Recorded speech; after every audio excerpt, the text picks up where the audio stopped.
प्रभु की बड़ी कृपा, सच मानिए जिसको सत्संग मिल गया, सत्संग में स्नान करने पर फिर और कुछ कोई तीर्थ स्नान करने की जरूरत नहीं रह जाती। स्वाभाविक कैसे, सत्संग का फल है। मज्जन फल पेखिए तत्काला, काक होए पिक बको मराला। अगर सत्संग रूपी तीर्थ में स्नान कर लिया तो कौआ कोयल हो जाएगा और बगुला हंस हो जाएगा। इसका तत्काल का प्रभाव है। एक सत्संग का शब्द आपके जीवन को बदल देगा। सत्संग के समान कोई बड़ा तीर्थ नहीं है। अगर इसमें जो रोज अवगाहन करते हैं पर आचरण में उतार ले, कुसंग ना होने पावे, तो सत्संग तुम्हें महात्मा बना देगा। पैंट शर्ट में तुम महात्मा होगे, गृहस्थी में रहते हुए तुम महात्मा होगे। महात्मा कोई बाहरी वेश ही नहीं है, महात्मा एक स्थिति है। महात्मा की एक स्थिति होती है। यह बात बिल्कुल याद रखना, कभी निराश मत होना। तुम्हें कभी यह सोचना नहीं पड़ेगा कि मेरा क्या होगा। यदि एक क्षण भी तुम बर्बाद नहीं करोगे तो बर्बाद व्यर्थ करना। तो यहां अगर भगवत भजन नहीं हो रहा तो सब व्यर्थ जा रहा है। आप देखो यहां सत्य कुछ नहीं, मान लीजिए कुछ सत्य नहीं, दिखाई सब कुछ दे रहा है, कुछ नहीं। ये जादू है, माया का जादू। वो अभी नेत्र सही नहीं, इसलिए आपको ये बात मजाक सी लगेगी। यहां दिखाई सब कुछ दे रहा है, लेकिन जो है वो नहीं दिखाई दे रहा, जो नहीं है वो दिखाई दे रहा है। इसी का नाम माया है। देखो कहां गए अम्मा, कहां गए पप्पा, कहां गए परिवार, खोजो तो नहीं मिलेगा। जो कल विषय था वो कहां गया, जो कल दृश्य था वो कहां गया। वो सब एक स्मृति के गर्त में जमा होता चला जा रहा है। और जब हम सत्य स्मृति करना चाहते हैं तो वही सब हमारे सामने फैल रहा है, वही हमारे सामने सब चला रहा है। असत्य की इतनी जोर की सत्ता की स्मृति बैठ गई कि कुछ नहीं, आंख मूंदो तो पुरानी सब स्मृतियों का रजिस्टर भरा है। इन्हीं को डिलीट करना भगवत प्राप्ति कहते हैं। पूरा स्मरण संसार का खत्म, भगवत स्मरण से भर गया हृदय, उसी को कहते हैं जीवन मुक्त महापुरुष। तो मेरी बात मान लो, एक क्षण भी भजन से बिलग न जाने पावे। सेवक जी महाराज भी कह रहे हैं कि कबहू काल वृथा नहीं जाए। एक क्षण भी तुम्हारा व्यर्थ नहीं जाना चाहिए। व्यर्थ क्या है? अगर भजन छूटा, नाम छूटा, भगवत आश्रय स्मृति, वो व्यर्थ जीवन है। चाहे जितना आप कमा लो, कुछ नहीं। ये ऐसी बाढ़ सी आती है, वो घटती देखे जाते हैं। किसी व्यक्ति को हमने देखा था एक बार, वो पूरा परिकर आए थे, सोने की कटोरी, चांदी की कटोरी, चांदी की थाल, किसी में अनार के दाने, किसी में पपीता के हुए, ढेर सारी चौकी में बाल भोग के समय। तो पूछा कि उन्हीं के निज जनों से, तो उन्होंने बताया अमुक अमुक अमुक ऐसा ऐसा। फिर कुछ समय बाद वो मिले तो उन्होंने बताया वो जो थे ना, वो इस समय अमुक जगह बंदी है। इतना वैभव, इतना सब।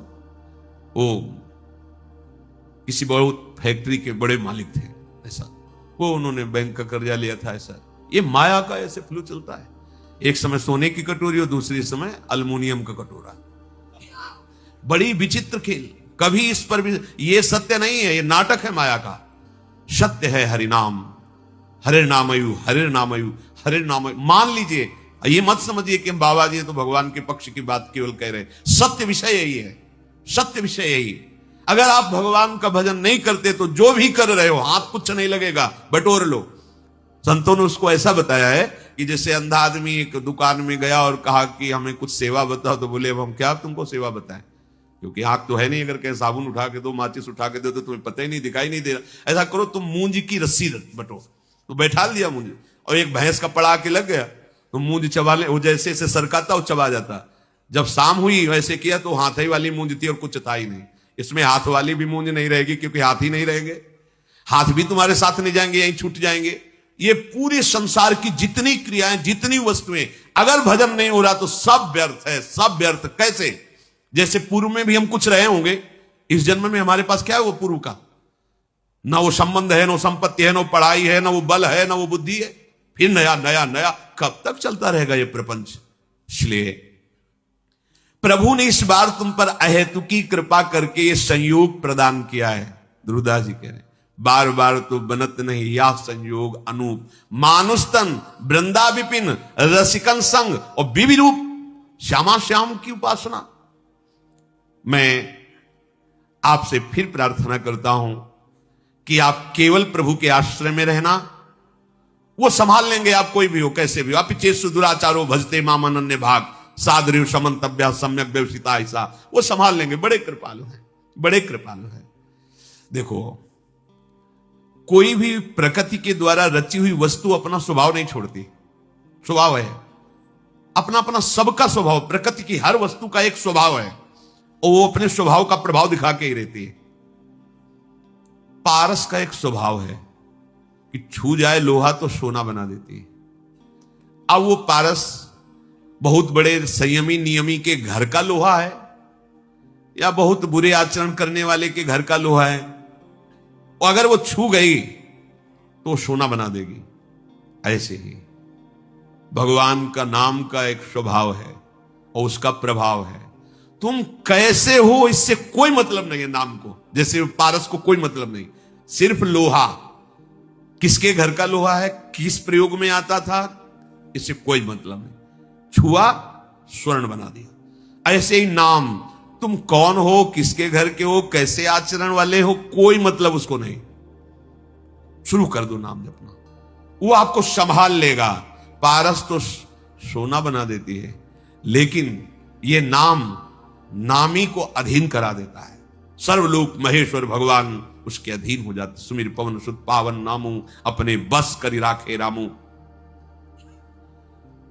और भगवान तो आपको प्यार कर ही रहे, क्योंकि भगवान कभी असत्य नहीं बोलते। भगवान कहते हैं सुहृदम सर्वभूतानाम, मैं समस्त भूतों का सुहृद हूं, बहुत प्यार करता हूं। तो हम भी तो है ना। तो यदि हम भजन करके प्रभु को अपना जीवन समर्पित कर दे तो हमारी जितनी मांगे हो सब अपने आप पूर्ण हो जाएंगी। केवल भजन करने वालों को ही अनुभव होता है कि भगवान हमें प्यार करते हैं। प्यार सबको करते हैं, सब मम प्रिय सब मम उपजाए। परम सुहृद सर्वलोक महेश्वर भगवान की दृष्टि में हम हर समय हैं, वो हमें देख रहे हैं।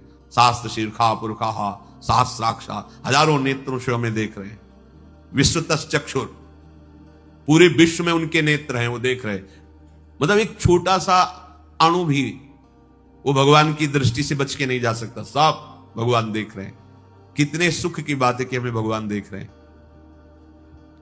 अवश्य आप ऐसा दृढ़ विश्वास करें तो आपको कभी प्रतिकूलता का मुख नहीं देखना पड़ेगा। आपको भगवान देख रहे हैं तो बोले कभी प्रतिकूलता का मुख नहीं देखना पड़ेगा। क्यों? क्योंकि जब आप ये देखोगे कि श्री भगवान देख रहे हैं तो आप पापाचरण नहीं करोगे। सच्चा उपासक वही है जो हर समय देखता रहता है कि भगवान देख रहे हैं। दो शिष्य बनने के लिए एक संत भगवान के पास गए, उनका हम आपके शिष्य होना चाहते हैं, कंठी भी लाए, माला भी लाए, दे दीजिए। हाँ ठीक। 2 तरबूज मंगाए और कहा जाओ इन 2 तरबूजों को अलग अलग ले जाओ और ऐसी जगह इसको अमनिया करो, काटो जहां कोई देख ना रहा हो। एक गए, थोड़ी देर में काट के आ गए। महाराज जी बोले उसको भी आ जाने दो। वो शाम तक फिर आए समूचा लेके। तो उनका भाई आपने तो बहुत जल्दी अमनिया करके ले आए। बोले हाँ, एकांत में गए, जंगल था आसपास, देखा कोई नहीं था, अमनिया किया ले आए। क्यों भाई तुम्हें एकांत नहीं मिला? बोले महाराज जी मैं जहां देखता तो मुझे लगता भगवान तो देख ही रहे ना। आपके वचन थे कोई ना देखे, तो भगवान तो देख रहे ना। मुझे कोई ऐसी जगह नहीं दिखाई दी कि जहां भगवान ना देख रहे हो, इसलिए आपकी जो आज्ञा थी कोई ना देखे, तो इसलिए मैं नहीं काट पाया। तो उससे कहा तुम तरबूज खा लो और जाओ। और उससे कहा तुम आओ, तुम्हें हम दीक्षा देते हैं क्योंकि तुम इस बात के अधिकारी हो। वास्तविक परमार्थ का पथिक वही है जो सर्वत्र ये बात देखता है कि भगवान मुझे देख रहे हैं। जिस प्रेम से भगवान अधीन होते हैं वो प्रेम केवल नाम से प्रकट होता है। उस प्रेम का परिवसान कहीं और ना होने पावे, ये सूक्ष्म बात है। जब आप भजन करोगे तो आपके हृदय में एक आनंद उमगन होती है, और अगर उसको संभाल नहीं पाए तो वही काम में नाना प्रकार के भोगों में वो फिसल जाएगी। इसीलिए साधु संग रूपी बाढ़ अत्यंत आवश्यक है। जब साधन की उमगन में हृदय द्रवित होने लगे भजन के प्रभाव से, तो बाहर से आपका स्वभाव कड़ुआ हो जाना चाहिए, उदासीन हो जाना चाहिए। गंभीर शांत। दूसरे को लगे कि हर समय जलता रहता है क्या, कैसे देखता है, ऐसा लगना चाहिए। गंभीर शांत, कोई बात जी, हिम्मत न पड़े किसी की आपसे परिचय बनाने की, ऐसा स्वभाव बनाना चाहिए। ये हम एकांतिक बात अंदर की कहते हैं। जब आपका भजन बढ़ने लगे, आपके हृदय में अनुभव होने लगे कि विकार शांत हो रहे हैं, आनंद का अनुभव, भजन निरंतर चलने का प्रवाह आने लगा है, कुछ दिव्यता आने लगी, उतने ही आपको बाहर से उदासीन हो जाना चाहिए। बिल्कुल व्यवहार में ऐसा साबित नहीं करना चाहिए कि आप बहुत सरल आदमी हैं, आप बहुत ऐसे, बिल्कुल नहीं। ऐसा लगना चाहिए रुक्ष आदमी है क्या, इसमें प्रियता तो झलक ही नहीं रही, ऐसा। और बात करने के लिए एक बार सोचना पड़े किसी को कि इससे बात करना है यार, इससे बात ना करना ही अच्छा है, ऐसा लगे कोई। अपने लोग क्या होते हैं, जहां आनंद की उमगन आई तो हम फैल जाते हैं, व्यवहार बनाने लगते हैं। आई हुई भोग सामग्रियों की भजन तो चल ही रहा है, इसको भी बस वो भजन को छीन करने लगता है। कहीं ना कहीं वो द्रवित हृदय, जैसे मोम होती है ना, द्रवित हो जाए, कोई भी छाप लगा दो, ऐसे ही भजनानंदी को बहुत सावधान रहना चाहिए। हृदय द्रवित हो गया, उसमें जो छाप लगेगी बहुत मिटाना मुश्किल पड़ेगा। इसीलिए हर समय साधु समागम की बाढ़ की बात कही गई। जब तक सिद्धावस्था ना आ जाए तब तक व्यवहार को स्वीकार नहीं करना चाहिए। उपदेश देना, व्यवहार बनाना, शिष्य बना, ये तब तक नहीं करना चाहिए जब तक आप करने लायक हो। जब आप करने लायक ना होना तो जिनको मन है वो करवा लेंगे। आप करने लायक हो तो मत करना, फंस जाओगे। ये छोटा मोटा फंसाव नहीं है, ये तो केवल हरि ही निर्वाह कर सकते हैं। ये जो व्यवहार है, हाँ, ये अजगर है, अजगर, ये लील जाएगा, चिन्ह भी नहीं रखेगा, चिन्ह भी पक्का। समझ बात समझ में कम आएगी। ये व्यवहार, ये अजगर है, एक सांस में लील जाएगा, ना पता चलेगा तुम्हारा ना तुम्हारी भक्ति का। इसे भगवान का स्वरूप मान करके जब तक अनुभव न हो जाए तब तक वाणी नहीं खोलनी चाहिए। सच्ची बात है, भगवत प्राप्ति के लिए जब तक तत्व का बोध ना हो जाए तब तक उपदेश नहीं करना चाहिए। हाँ, आपस में 2 साधक 4 साधक बैठकर बोधयंता परस्परम कथयन्ति च माम नित्यम तुष्यन्ति च रमन्ति च। अगर सब में प्रभु का साक्षात्कार करने की दृष्टि नहीं आई और ऐसा कुछ व्यवहार स्वीकार कर लिया तो उपासक फिर गिर जाए।